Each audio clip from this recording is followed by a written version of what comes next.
Allora, chiamerei qua il costituzionalista Gustavo Vigoa, grazie.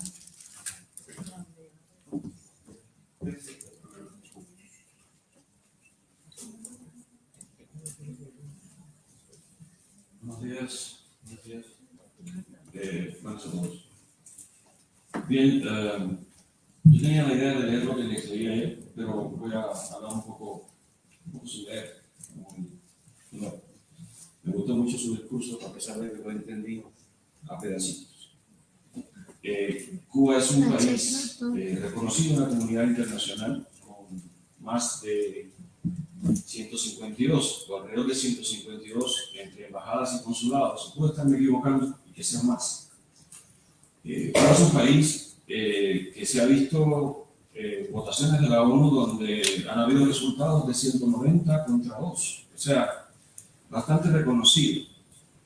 Y yo creo que ese es el problema fundamental. El reconocimiento a Cuba de la comunidad internacional como un Estado legítimo.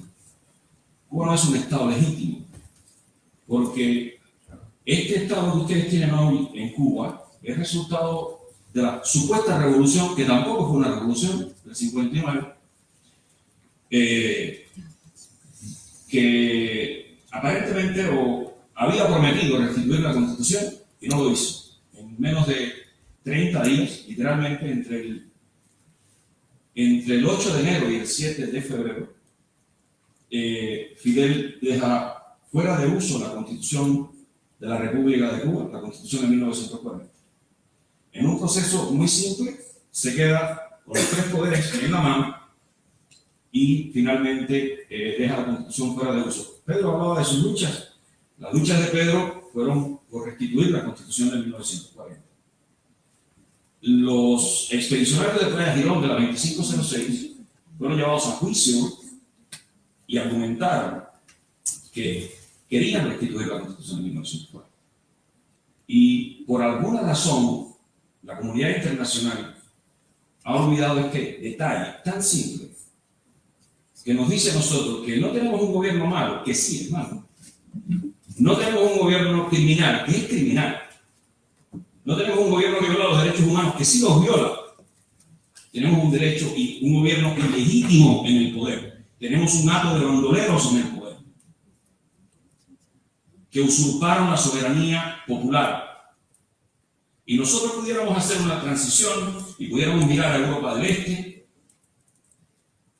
pero nosotros tenemos nuestra propia transición que la hicimos del 33 al 40 cuando hicimos una nueva constitución, resultado de una reforma constitucional a la constitución del 1901. Y durante esos 7 años se transicionó. Y fue un proceso con gobiernos provisionales, fue un proceso donde se redacta una reforma que después se aprueba y resulta en la Constitución de 1940. Durante esos 12 años de vigencia de esa Constitución, Cuba se coloca entre las primeras 20 economías del mundo. 20 economías del mundo, por delante de Italia. No muy lejos, no muy adelante, pero estábamos delante de Italia. Y estábamos después de Noruega. Éramos la quinta economía del hemisferio latinoamericano. Y hoy nos estamos comparando con países como Haití. Un país sin constitución, yo se lo decía ayer a Leo, un país sin constitución colapsa. Porque un país es el territorio, el pueblo que habita ese territorio y un contrato legal que dice quiénes son, dónde están, cómo nos identificamos, qué himno tenemos, qué idioma hablamos, qué religión practicamos. Nosotros no tenemos una constitución soberana. Tenemos una constitución redactada por un grupo que estafó el poder. Tenemos un reglamento disciplinario. Las constituciones castristas son reglamentos disciplinarios. No son constituciones. Una constitución debe permitirle al pueblo controlar los excesos del poder. Las constituciones cubanas solo le permiten al poder controlar lo que les dé la gana. Decía el señor que es una constitución de un solo artículo, la Constitución de los Castros. Sí, tiene un solo artículo, el artículo 5, que pone la soberanía en manos del Partido Comunista. Entonces, lo que tenemos en Cuba es un gobierno al estilo mafioso, creado por un mafioso, porque Fidel, no sé si ustedes sabían, era parte de las mafias universitarias. Entonces, el problema grave de nosotros los cubanos es que hemos sufrido la usurpación de nuestra constitución, la usurpación de la soberanía nacional, consecuencia de lo cual tenemos presos políticos, tenemos violaciones horrendas de los derechos humanos, porque violaciones de los derechos humanos hay en todo el mundo. No, en Cuba son excesivas, en Cuba son horribles. La vida de un cubano es humillante.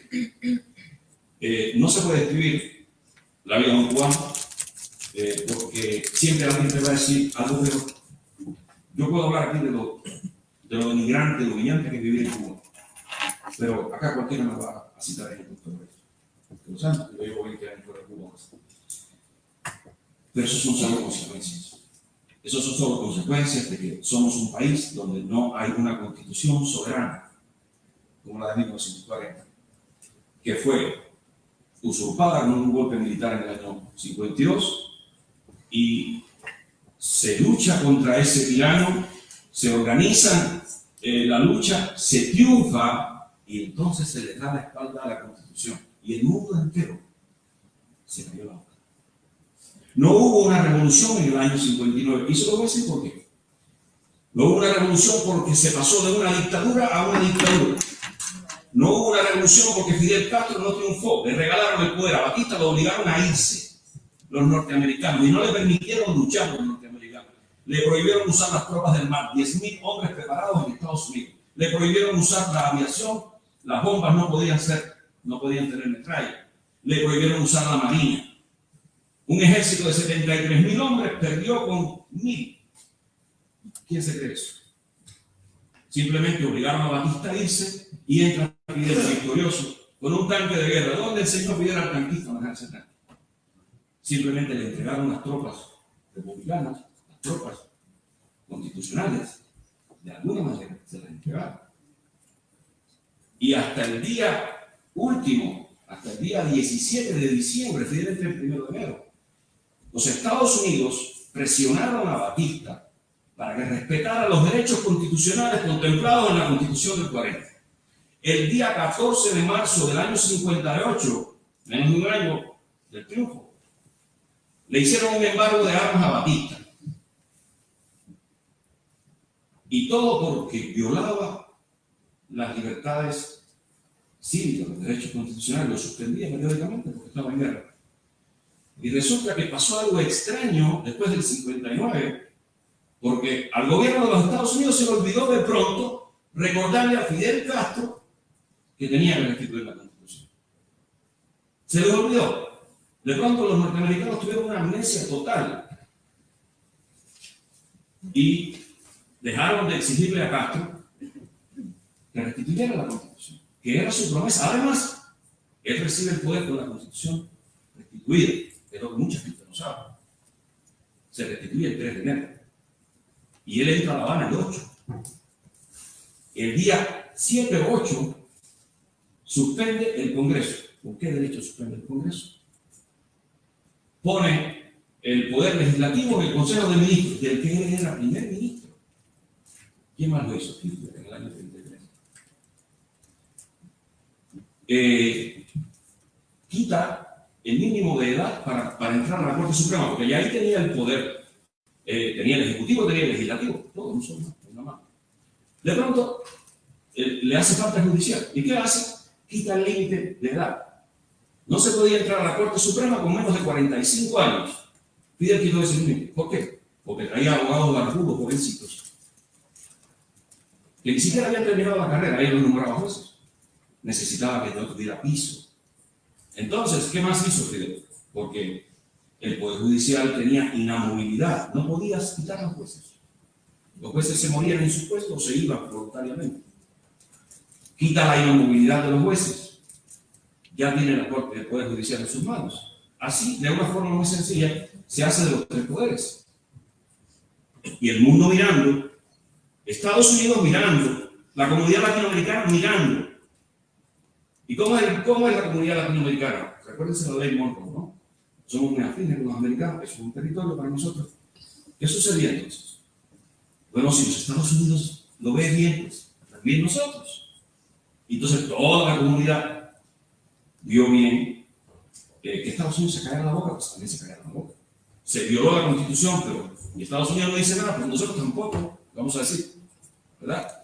Y entonces así lo que ocurre es que para el 7 de febrero Fidel aprueba lo que él le llamó una ley fundamental. ¿Qué cosa es una ley fundamental? Una constitución que no se vota, que no es soberana. No se considera con el pueblo, no se le pregunta al pueblo. Eso es una constitución, una ley soberana, una ley fundamental. No tiene voto soberano.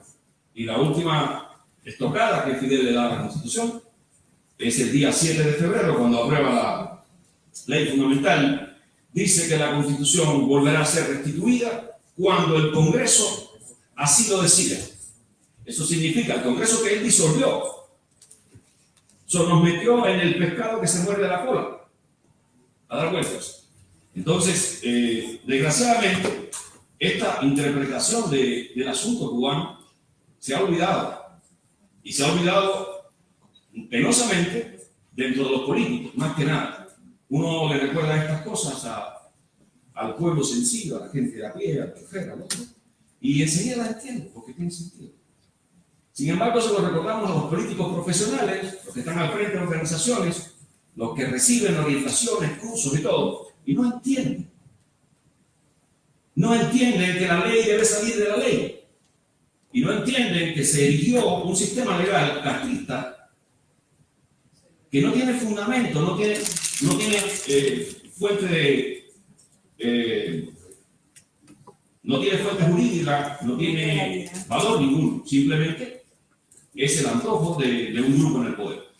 Y hoy nos encontramos con una enorme cantidad de presos políticos, hoy nos encontramos con una pobreza extrema, con una situación de insalubridad extrema en Cuba.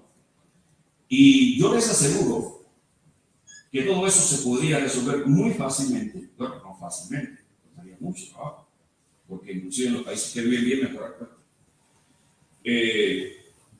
restituyendo la constitución legítima de Cuba, la constitución de 1940. ¿Es difícil? Sí, es difícil. Más difícil de hacer una nueva. Esa ya es gratis. Y tiene base legal. Y tiene historia. Y tiene héroes. Tiene 2.000 muertos antes del 59. Tiene 8.000 muertos después del 59. Tiene 10.000 cubanos que no llegaron a nacer por la situación deprimente que tenemos. Para terminar, voy a hablar de la transición. ¿Cómo yo consigo una transición hacia la constitución, hacia el orden constitucional? Muy fácil. Una transición, usted va del punto A al punto B. La transición es lo que hay por el medio. ¿Cómo lo va a hacer?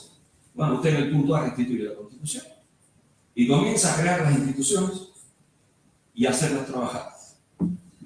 Siempre respetando, no violar la constitución. Ese camino de creación de instituciones e implantación de la ley es el camino de la transición de una sociedad socialista, horripilante, no sé, ni es socialista ni es nada, al punto E, y el punto E es cuando ya quede totalmente restituida, que han nombrado los presidentes y todo. Entonces, básicamente esa es la idea constitucional, es resolver el problema a partir de la ley constitucional y no hacer como hizo que hizo propuestas muy bonitas.